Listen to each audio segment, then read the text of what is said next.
ಇಲ್ಲಿನ ಕುಶಾಲನಗರದಲ್ಲಿ ಅನಿಲ ಸೋರಿಕೆಯ ಆತಂಕಕ್ಕೆ ಜನ ಬೆಸ್ತು ಬಿದ್ದಿದ್ದಾರೆ. ಹಲವರ ಆರೋಗ್ಯದಲ್ಲಿ ವ್ಯತ್ಯಾಸಗಳಾಗಿರೋದ್ರ ಬಗ್ಗೆ ಕೂಡ ಜನ ಹೇಳ್ತಾ ಇದ್ದಾರೆ. ಹಾಗಾದ್ರೆ ಎಲ್ಲಿ ಗ್ಯಾಸ್ ಲೀಕೇಜ್ ಆಗಿರೋದು, ಯಾರಿದಕ್ಕೆ ಜವಾಬ್ದಾರಿ, ಎಲ್ಲದರ ಬಗ್ಗೆ ಮಾಹಿತಿ ಒಂದೊಂದಾಗಿ ನೋಡ್ತಾ ಹೋಗೋಣ. ಕೂಡ್ಲೂರು ಗ್ರಾಮದ ಸುತ್ತಮುತ್ತ ಟೆನ್ಷನ್. ಖಾಸಗಿ ಸಿಎನ್ಜಿ ಘಟಕದಿಂದ ರಾತ್ರಿ ಅನಿಲ ಸೋರಿಕೆ ಆಗಿರೋದ್ರ ಬಗ್ಗೆ ಮಾಹಿತಿ ಲಭ್ಯ ಆಗ್ತಾ ಇದೆ. ಕಳೆದ ರಾತ್ರಿ ಈ ಹಿನ್ನೆಲೆಯಲ್ಲಿ ಹಲವರ ಆರೋಗ್ಯ ಸ್ಥಿತಿ ಕೂಡ ಏರುಪೇರಾಗಿದೆ. ತುಂಬಾ ಜನರಿಗೆ ವಾಂತಿ ಮತ್ತು ಉಸಿರಾಟದ ಸಮಸ್ಯೆ ಉಂಟಾಯಿತು. ಹೀಗಾಗಿ ಜನ ಅಸ್ವಸ್ಥಗೊಂಡ್ರು. ಕೆಲವರೆಲ್ಲ ಆಸ್ಪತ್ರೆಗೆ ಹೋಗಬೇಕಾದಂತಹ ಸ್ಥಿತಿ ನಿರ್ಮಾಣ ಆಯಿತು. ಉಸಿರಾಡೋದ ಕಷ್ಟ ಆಗ್ತಾ ಇದೆ ಅಂತ ಜನ ಆಕ್ರೋಶವನ್ನ ವ್ಯಕ್ತಪಡಿಸಿದ್ದಾರೆ. ಇಲ್ಲಿದ್ದಂತಹ ಖಾಸಗಿ ಸಿಎನ್ಜಿ ಘಟಕದ ವಿರುದ್ಧ, ಸಿಎನ್ಜಿ ಬಂಕ್ ಇರುತ್ತಲ್ಲ ಅದರ ವಿರುದ್ಧನೇ ಈ ಆರೋಪ ಕೇಳಿಬಂದಿರೋದು. ಇಲ್ಲಿ ಗ್ಯಾಸ್ ಲೀಕೇಜ್ ಆಗಿದೆ ಮತ್ತು ಇಲ್ಲಿನ ಸಿಬ್ಬಂದಿಗಳ ಬೇಜವಾಬ್ದಾರಿತನದ ಕಾರಣಕ್ಕೆ ನಮ್ಮ ಆರೋಗ್ಯಗಳು ಹದಗೆಡೋ ರೀತಿ ಆಗಿದೆ ಅಂತ. ಸಾಮಾನ್ಯವಾಗಿ ಇದು ಹೈಲಿ ಫ್ಲೇಮಬಲ್ ಗ್ಯಾಸು. ಒಂದು ಆರೋಗ್ಯದ ವಿಚಾರ, ಇನ್ನೊಂದು ಒಂದು ಸಣ್ಣ ಕಿಡಿ ಎಲ್ಲಾದರೂ ಹೊತ್ಕೊಂಡ್ರೂ ಕೂಡ ಅದು ದೊಡ್ಡ ಬೆಂಕಿ ಅವಘಡಕ್ಕೆ ಕಾರಣ ಆಗ್ಬಿಡುತ್ತೆ. ಸೊ ಇಂಥ ಬಂಕ್ನೆಲ್ಲ ಸಾಮಾನ್ಯವಾಗಿ ಒಂದಷ್ಟು ಪ್ರಿಕಾಷನರಿ ಮೆಷರ್ಸ್ ಇರುತ್ತೆ, ಸೇಫ್ಟಿ ಮೆಷರ್ಸ್ ಇರುತ್ತೆ. ಈ ಗ್ಯಾಸ್ ಲೀಕೇಜ್ ಡಿಟೆಕ್ಟರ್ ಎಲ್ಲ ಹಾಕಿರಬೇಕು, ಮತ್ತೆ ಔಟ್ಸ್ಕಟ್ಸ್ ಅಲ್ಲಿ ಸಾಮಾನ್ಯವಾಗಿ ಇದಿರಬೇಕು. ಜನವಸತಿ ಪ್ರದೇಶದಲ್ಲಿ ಇದ್ರೆ, ಒಂದು ವೇಳೆ ಬಂಕರ್ ಇದ್ರೆ ಪ್ರಿಕಾಷನರಿ ಮೆಷರ್ಸ್ ಕೂಡ ಬಹಳ ದೊಡ್ಡ ಮಟ್ಟದಲ್ಲಿ ಇರಬೇಕಾಗುತ್ತೆ.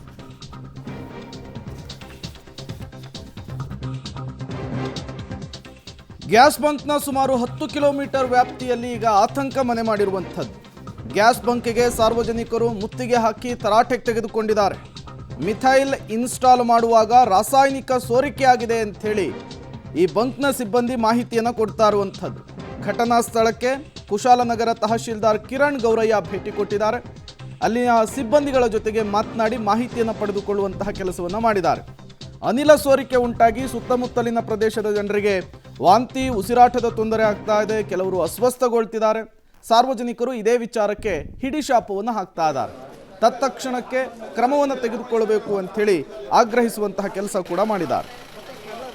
ಲೀಕ್ ಆಗ್ತಿದೆಯೋ ಮತ್ತೊಂದು ಆಗ್ತಿದೆಯೋ ಏನಂದ್ರೂ ಗೊತ್ತಿಲ್ಲ. ಇವ್ರು ಏನಂತ ಹೇಳ್ತಾರೆ, ಟೆಸ್ಟ್ ಮಾಡಲಿಕ್ಕೆ ಕಳೆದ ಒಂದೂವರೆ ವರ್ಷದ ಹಿಂದೆ ಈ ಒಂದು ಜಾಗದಲ್ಲಿ ಈ ಗ್ಯಾಸ್ ಗೋಡೌನ್ ಮಾಡ್ತಾ ಇದ್ದಾರೆ ಅಂತೇಳಿ ಸಾರ್ವಜನಿಕರು ಮಾಡಬಾರ್ದು ಅಂತೇಳಿ ಎಲ್ಲರೂ ಒಗ್ಗೂರಲಿಂದ ಒಂದು ಪ್ರತಿಭಟನೆ, ಒಂದು ಎಲ್ಲ ಕಡೆನೂ ಜಿಲ್ಲಾಧಿಕಾರಿ ಗಂಟನೂ ಕೂಡ ಮನವಿ ಕೊಡುವಂಥ ವ್ಯವಸ್ಥೆ ಆಯಿತು.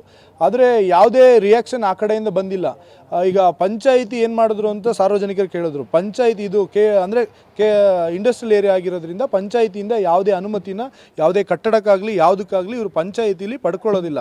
ಬಟ್ ಆದರೆ ನಾವು ಪಂಚಾಯಿತಿ ಸಾಮಾನ್ಯ ಸಭೆಯಲ್ಲಿ ಇದಾಗಲೇಬಾರ್ದು ಅಂತೇಳಿ ನಾವು ನಿರ್ಣಯನ ಕೂಡ ಕೈಗೊಂಡು ಅದರಂಥ ಗ್ಯಾಸ್ ಲೀಕ್ ಆಗಿದೆ ಅಂತ ಕಂಡುಹೇಳಿ ಜನರದ್ದು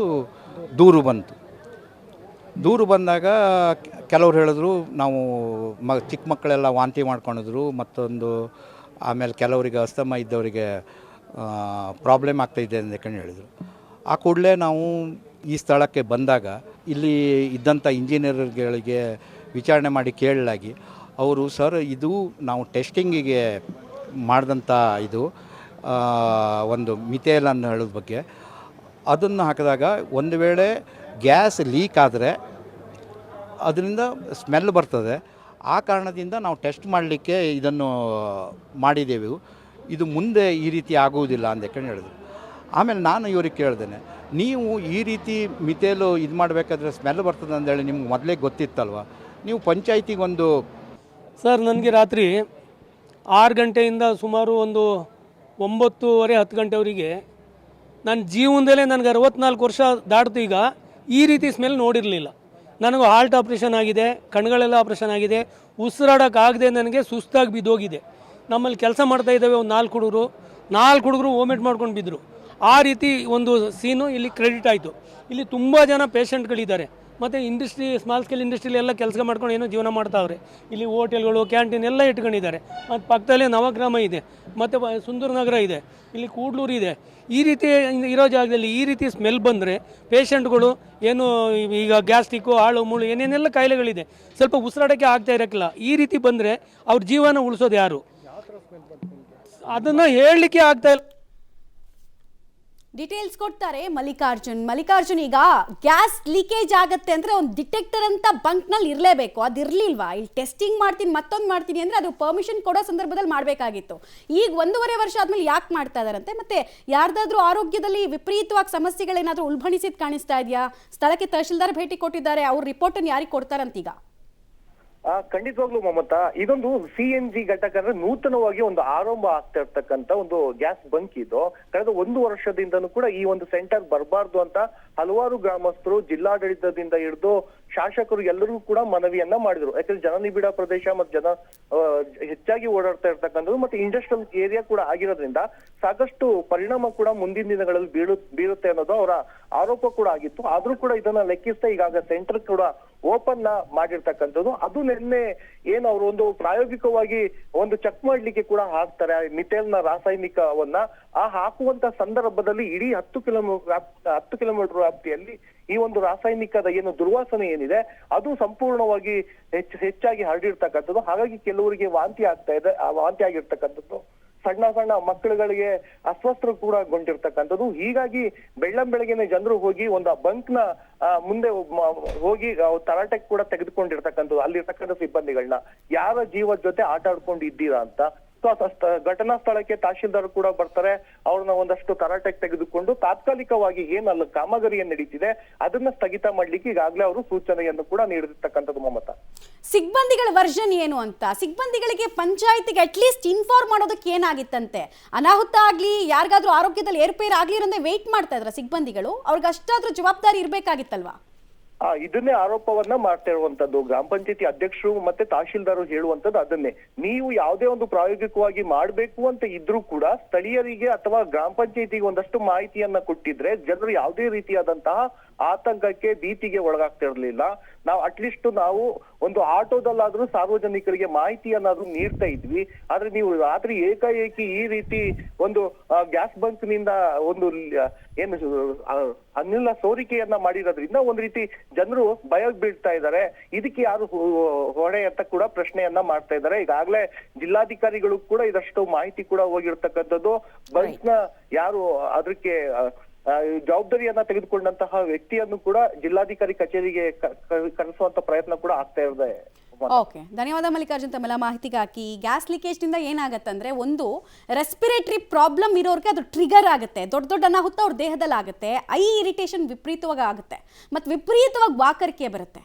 ಆಮೇಲೆ ಈ ಮೀಥೇಲ್ ಗ್ಯಾಸ್ ಇದೆಯಲ್ಲ, ಇದು ಹೈಲಿ ಫ್ಲೇಮಬಲ್. ಅಂದರೆ ಯಾರಾದರೂ ಎಲ್ಲಾದರೂ ಒಂದು ಸಣ್ಣ ಕಿಡಿ ಹೊಚ್ಚಿದ್ರೂ ಸಾಕಾಗತ್ತೆ ದೊಡ್ಡ ಅನಾಹುತ ಆಗೋದಕ್ಕೆ. ನಾವು ಅನೇಕ ಸಂದರ್ಭದಲ್ಲಿ ನೋಡಿದ್ದೀವಿ, ಈ ಹೈವೇನಲ್ಲಿ ಹೋಗ್ಬೇಕಾದ್ರೆ CNG ಟ್ರಕ್ ಉಲ್ಟಾಗಿ ದೊಡ್ಡ ಅನಾಹುತಗಳಾಗಿರೋದನ್ನ. ಯಾಕೆ ಇಲ್ಲಿ ಪ್ರಿಕಾಷನರಿ ಮೆಷರ್ಸ್, ಸೇಫ್ಟಿ ಮೆಷರ್ಸ್ ಅನ್ನು ತಗೊಂಡಿರ್ಲಿಲ್ಲ? ಇದಕ್ಕೆ NOC ಕೊಡ್ಬೇಕಲ್ವಾ? ಈಗ ಗ್ರಾಮ ಪಂಚಾಯತ್ ವ್ಯಾಪ್ತಿಯಲ್ಲಿ ಬರಲ್ಲ ಅಂತ ಅವ್ರು ಹೇಳ್ತಾ ಇದ್ರು ಸಂಬಂಧಪಟ್ಟವರು. ಮತ್ತೆ NOC ಎಲ್ಲಿಂದ ಸಿಗುತ್ತೆ ಇವ್ರಿಗೆ? NGT ಇಂದ ತಗೊಂಡಿದ್ದಾರಾ? ಎಲ್ಲಿಂದ ತಗೊಂಡಿದ್ದಾರೆ? ಹೆಂಗ್ ಮಾಡಿದ್ರು? ಪ್ರಶ್ನೆ ಇದೆ. ರೈಟ್, ಈ ವಿಚಾರವಾಗಿ ನಮ್ಮ ಜೊತೆಗೆ ಮಾತನಾಡೋದಕ್ಕೆ ಕುಶಾಲನಗರದ ತಹಸೀಲ್ದಾರ್ ಆಗಿರುವಂತಹ ಕಿರಣ್ ಗೌರವ್ ಅವರೇ ಸಂಪರ್ಕದಲ್ಲಿದ್ದಾರೆ. ಸರ್ ನಮಸ್ಕಾರ. ನಮಸ್ಕಾರ ಸರ್, ನಿನ್ನೆ ಎಷ್ಟೊತ್ತಿಗೆ ಈ ವಿಚಾರ ಗಮನಕ್ಕೆ ಬಂತು ತಮಗೆ? ಮತ್ತೆ ಎಕ್ಸಾಕ್ಟ್ಲಿ ಆಗಿರೋದು ಏನಲ್ಲಿ? ಅದು ನಿನ್ನೆ ಅಲ್ಲ, ಮೊನ್ನೆ ನೈಟೇ ಸಾಧಾರಣ 8 ಗಂಟೆ ಸುಮಾರಿಗೆ. ಹಲೋ, ಹೇಳಿ ಕೇಳಿಸ್ತಾ ಇದೆ, ಹೇಳಿ. 8 ಗಂಟೆ ಸುಮಾರಿಗೆ ಗ್ಯಾಸ್ ಲೀಕ್ ಆಗಿದೆ, ಕೆಲವರಿಗೆ ವಾಂತಿ ಎಲ್ಲ ಆಗ್ತಿದೆ ಮಕ್ಕಳಿಗೆಲ್ಲ ಅಂದ್ಕೊಂಡು ಹೇಳಿದ್ರು. ಆಮೇಲೆ ನಾವು ಆ ಸ್ಥಳಕ್ಕೆ ಹೋಗಿ ವಿಸಿಟ್ ಮಾಡಿದಾಗ ಮಿಥೇನಲ್ ಏನೋ ಒಂದು ಹಾಕ್ತೇವೆ ಅಂದ್ಕೊಂಡು ಹೇಳಿದ್ರು.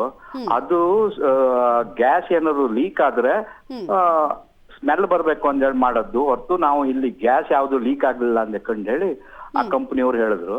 ಅದ ನಂತರ ಬೆಳಿಗ್ಗೆ ಎಲ್ಲ ನಿನ್ನೆ ಬೆಳಿಗ್ಗೆ ಹೋಗ್ಬಿಡ್ತದೆ ಅದು ಸ್ಮೆಲ್ ಅಂತ ಹೇಳಿದ್ರು. ಆದ್ರೆ ನಿನ್ನೆನೂ ಸ್ಮೆಲ್ ಇತ್ತು. ಅವ್ರು ಕೇಳಿದಾಗ ಆ ಸ್ಮೆಲ್ ಇನ್ನೂ ಈ ಚಳಿ ಇದ್ರಿಂದ ಸ್ವಲ್ಪ ಸ್ಮೆಲ್ ಇದೆ ಅನ್ಕೊಂಡ್ ಹೇಳಿದ್ರು. ಮತ್ತೆ ಗ್ಯಾಸ್ ಯಾವ್ದು ಲೀಕೇಜ್ ಆಗ್ಲಿಲ್ಲ ಅಂದ್ಕೊಂಡು ಹೇಳಿದ್ರು. ಮತ್ತೆ ಯಾವ್ದು ಸ್ಟಾರ್ಟ್ ಆಗ್ಲಿಲ್ಲ ಅಲ್ಲಿ ಇನ್ನು. ಇಲ್ಲ, ಗ್ರಾಮ ಪಂಚಾಯತಿ ಅಟ್ಲೀಸ್ಟ್ ಗ್ರಾಮ ಪಂಚಾಯತಿಗೆ ಒಂದು ನೋಟಿಸ್ ಕೊಡೋದು ಅಥವಾ ಈ ತರದ ಒಂದು ಟೆಸ್ಟ್ ಅದನ್ನ ಹೇಳಿದ್ರೆ ಅವ್ರಿಗೆ, ನೀವು ಫಸ್ಟ್ ಆಫ್ ಆಲ್ ಇದು ಮಾಡ್ಬೇಕಾದ್ರೆ ಜನರಿಗೆ ತಿಳುವಳಿಕೆ ಕೊಡ್ಬೇಕಾಗಿತ್ತು. ತಿಳುವಳಿಕೆ ಕೊಡದೆ ನೀವು ಮಾಡಿದ್ರಿ ಅಂದ್ಕೊಂಡು ಹೇಳಿ ನಾನು ಅವರಿಗೆ ಹೇಳಿದೆ. ಅವ್ರಿಗೂ ಅದು ಕಲ್ಪನೆ ಇಲ್ಲ ಈ ರೀತಿ ಆಗ್ತದೆ ಅಂದ್ಕೊಂಡು ಹೇಳಿ ಸ್ಮೆಲ್. ಈಗ ನೋಟಿಸ್ ಕೊಟ್ಟಿದ್ದೀರಾ ಸಿಬ್ಬಂದಿಗಳಿಗೆ ಅಥವಾ ಅವ್ರನ್ನ ಕರೆಸೋ ಪ್ರಯತ್ನ ಆಗತ್ತಾ? ಹೆಂಗಿದನ್ನ ನೆಕ್ಸ್ಟ್ ಇನ್ನೊಂದ್ಸಲ ಆಗದೆ ಇರೋ ರೀತಿ ನೋಡ್ಕೊಳ್ತೀರಾ ಅಂತ? ಹೌದೌದು, ಅಲ್ಲಿ ತನಕ ಸ್ಟಾರ್ಟ್ ಮಾಡಬೇಡ ಅಂತ ಹೇಳಿದ್ದೇನೆ. ಇದು ಸರಿಯಾಗಿ ಪಂಚಾಯತಿನಲ್ಲಿ ನೀವು ಜನರ ವಿಶ್ವಾಸ ತಗೊಂಡು ಅವರನ್ನ ಕನ್ವಿನ್ಸ್ ಮಾಡಿ ಎಲ್ಲ ಹೇಳಾದ್ಮೇಲೆ ನೀವು ಸ್ಟಾರ್ಟ್ ಮಾಡ್ಬೇಕು ಅಂತ ಹೇಳಿದ್ದೇನೆ. ಅಲ್ಲಿ ತನಕ ಯಾವ್ದು ಮಾಡಬಾರ್ದು ಅಂದೆ.